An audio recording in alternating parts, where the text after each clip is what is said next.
So I'm going to start with you, Gavin. Yeah. This film has got so many different layers to it and themes to it. How would you describe the story to someone who hasn't seen it yet? God, it's a difficult film to describe. And the movie for me was about a father who wouldn't let the world set expectations on his son. So that was sort of the doorway into the film for me.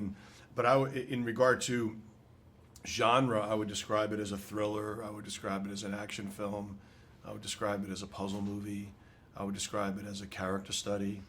And I think intertwined within all that and the fabric of the film is it's a fun ride and to expect the unexpected. There's some great action scenes in there, and can you talk about this special form of martial arts that you felt was important to use for Ben's character? Well, I was trying to find something specific for Christian Wolff, and I met with my fight coordinators, and we started doing research globally, all the different martial arts, forms of martial arts and disciplines of martial arts across the world. And Fernando, one of the guys I work with, had found this Pentox Salat, and it was bringing me things, and that was the one that I just really gravitated toward for a number of reasons. The more I looked at it, the more I found it to be, it just was very cinematic. It was flashy, but it was also had the potential, if you executed it correctly, to be very efficient. And in my mind, all the action, I wanted Christopher to be really efficient in how he did things because of his super mathematical brain. I just felt like he would handle things as mathematically as possible, which would be as fast as possible. So that's how we came across that style of fighting, and then it was injecting that into the action of the movie. Was there a lot of physical prep for you for that? A lot of rehearsal, a lot of training, and that was fun. I got a chance to do, some sort of, one of the nice things about being an actor is you get exposed to all sorts of things that you wouldn't be in, of course, your normal life. And this was one of them. We got to work with some exceptional fighters and exceptional martial artists and people who could do really impressive things and physically, and train with them and learn from them, and that was a gift. Yeah, it came off really well. Let's talk about the overall cast, and that you've got this incredible abundance of talent. Can you talk about everyone Simmons? except Simmons? Why does Simmons let us down in this movie? I don't know. It just doesn't work. His performance. He's a nice guy, hell of a guy. It's just no good. But other than J.K. Simmons, everyone in the movie is really good, and I'm really. He's gonna love that. Do you have any comment on that?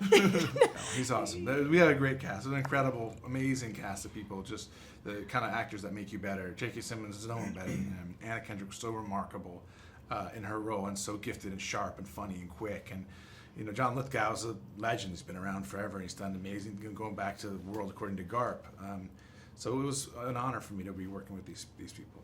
And Tambor.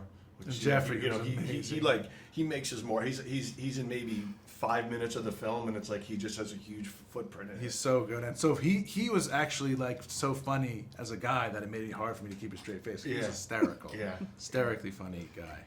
And that shifted the rhythms of the film. There's so many layers to it, but Tambor, and then Cynthia, who I don't even know. I know she's done television. I'm not even sure if what movie she's ever done, but that was the one role I was looking for, someone that was sort of an unknown, make a discovery.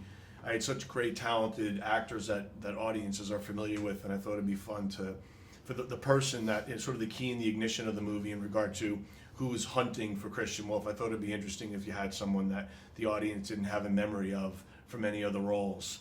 So I met a lot of girls that auditioned for that part, and Cynthia she had all the qualities I was looking for Mary Beth. Yeah, it was really great. And you're a director as well as an actor, so how does it work with the dynamic? Like, how did it work going in with you being the director, and you've had that role before? Is it hard to... I don't know. I've been acted in a lot more movies than I've directed. Right. I'm very accustomed to the role of an actor, and I understand that the way that works best is as an actor is you fulfill the director's vision. The director is running the whole ship and making all these choices about where direction the story's going, and you're in the narrow lane of your own performance. And it's for me the best thing to do is just find a great director, which I did in this case, and then the second best thing to do is follow their lead. Go with where they're taking the movie, and then try to find out how you can contribute to that story. And that's what I tried to do. Great. And lastly, What do you feel audiences are in store for when they see this film? I think they're in store for a fun ride. I think they're in store for a lot of surprises, and as I said, expect the unexpected, and great performances, and I think a relatability in regard to anyone who's a parent and as a child.